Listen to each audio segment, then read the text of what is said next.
So you want to start a YouTube channel and you are in your 60s. Is it a good idea? Well, my answer is absolutely yes.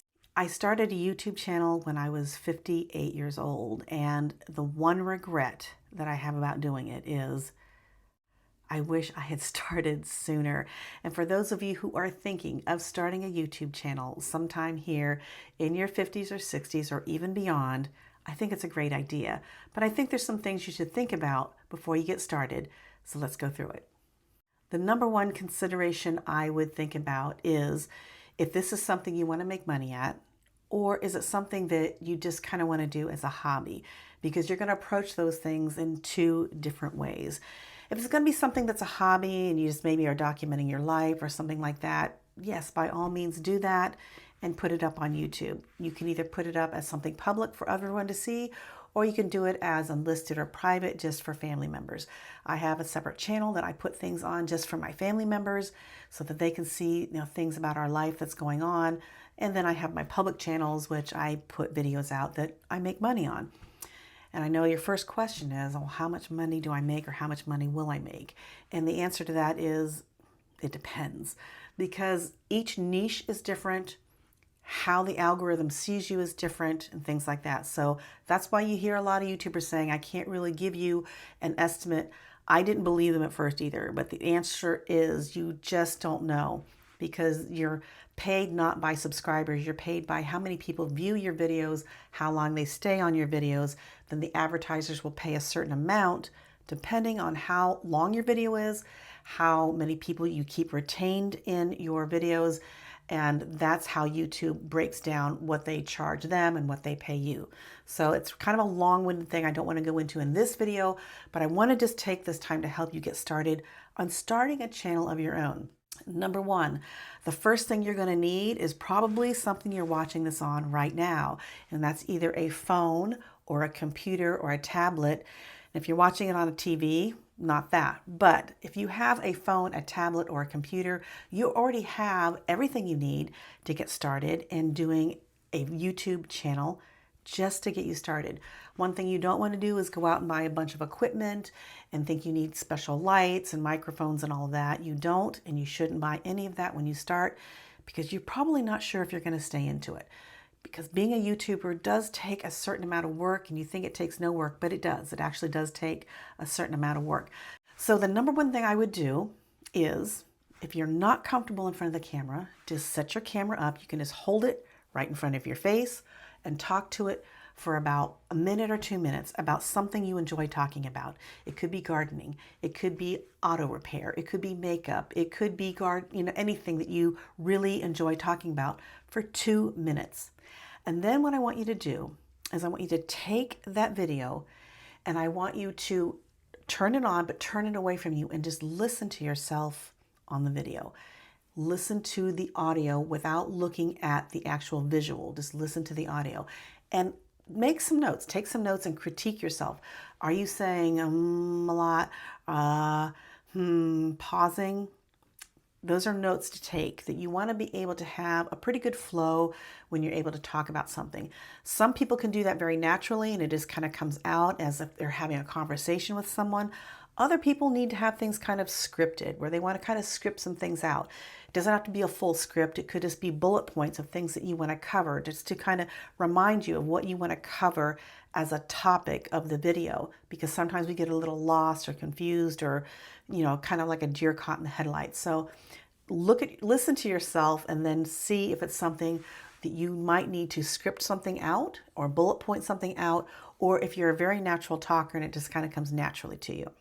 The second thing I want you to do now is to actually watch the video, but turn the volume off, completely off. So you're basically just watching how you look on video. Don't worry about the lighting. Best thing you can do is to stand somewhere where there's a window and some light on you and just watch. Are you someone who just stands really, really stiff and talks like this and it looks like you're a stiff news anchor?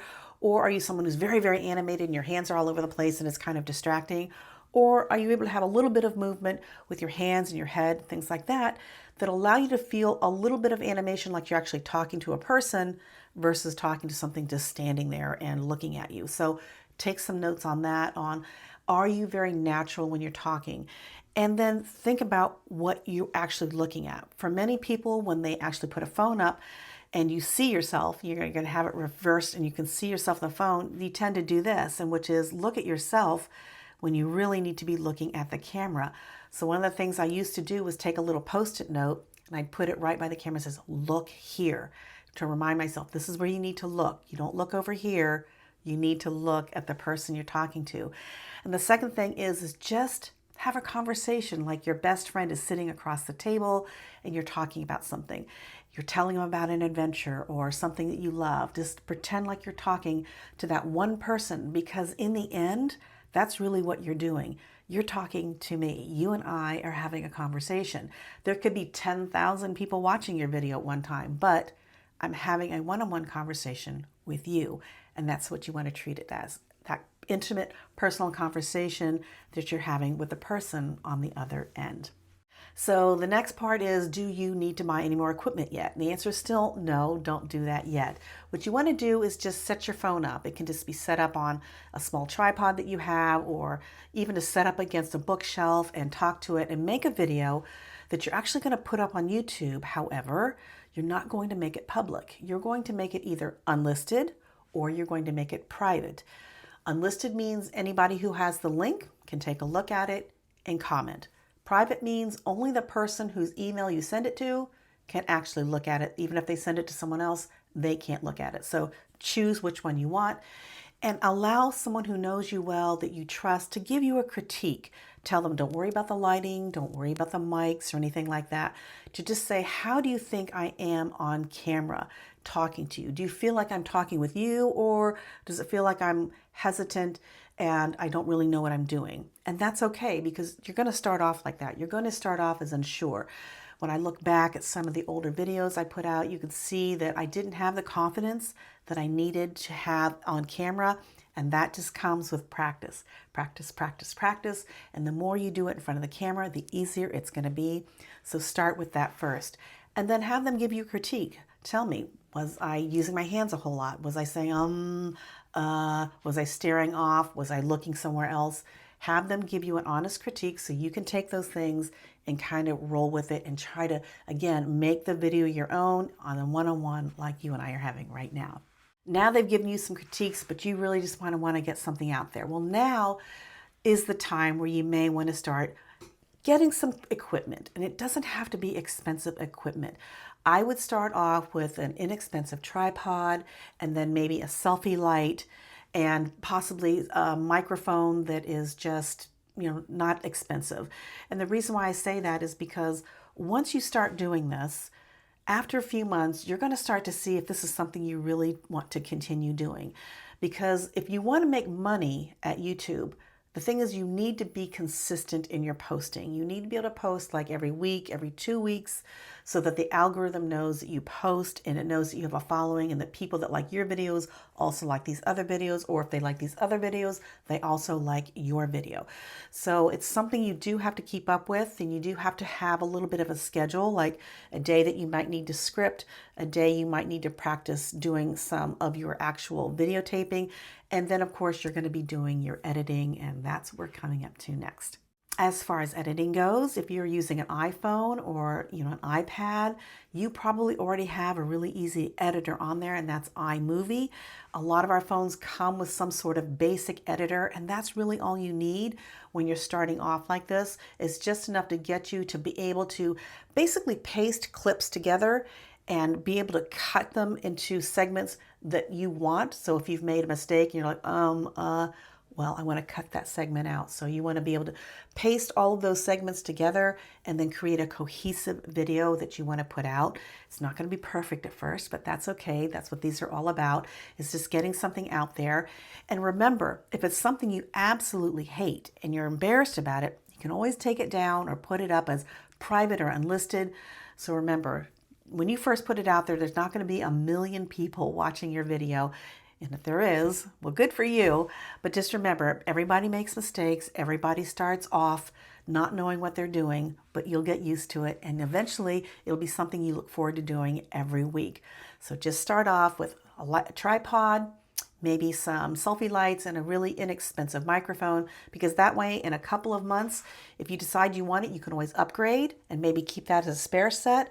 Or if you decide, look, this is not for me, I don't want to do this, you haven't spent a lot of money and invested a lot of money and time into something that you're not going to do any longer.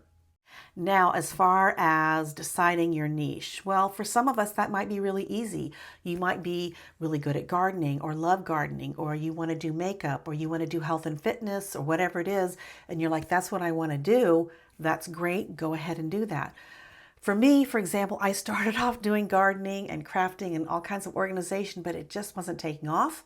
And for me, my travel channel, Theory of Simple, started off as that. And I did a travel packing video one day and it just kind of went viral. And then I did another video about travel packing, and that was my niche then. That's what people started to gravitate toward. It's what I knew. I traveled a lot. I packed a lot. So I was able to bring some of that information that I already knew about to YouTube. And so that's what you kind of will see, that you might start off in one niche, but the audience might think you're really good at something else. It's not that you're not good at the other thing. It might be that for some reason that's what latched on and that's what your channel ends up being. So try a couple of different niche styles and niche ideas that you would like to do and see which one you feel comfortable with and which one your audience thinks that you do really well. And you'll find that a pattern emerges and you'll go with that, and that will be your niche. So don't worry if you don't have a niche in mind. Just do some videos on things that you like, and you'll see eventually you'll resonate with some people and people will start following you, and you'll be able to have a great channel as well. Again, with regard to monetization, that's really a whole nother video on how to become monetized. I think YouTube has recently lowered their criteria for being monetized down to 500 subscribers and 10,000 watch hours. It was a larger one before a couple years ago, but I think in the last 18 months or so, they've lowered that down so people can start becoming monetized sooner and getting a little bit of revenue in. And if it's something where you feel like this is something you want to make as your major income, that you want to do maybe as a full-time job, absolutely you can do that. A lot of it is going to be how much time and effort you put into your channel when brands start reaching out to you and you negotiating contracts with them. So again, that's a whole nother video I'm not going to cover in today's video. But for those of you who are thinking about starting a YouTube channel and you're in your 50s, 60s, 70s, or beyond, my answer to you is absolutely do it. It's something that I think you will not regret. If anything else, it will give you the experience of trying it and seeing if it's something you like, and you just never know, something may take off for you, so give it a try. If you like this video, I really think you're going to like this one, and if you could do me a favor and hit that like button and the subscribe button and the notification, it'll let you know when I'm putting out another wacky video on my channel. Until the next time, remember to juice life, drink the joy, keep life simple. I'll see you guys in the next video.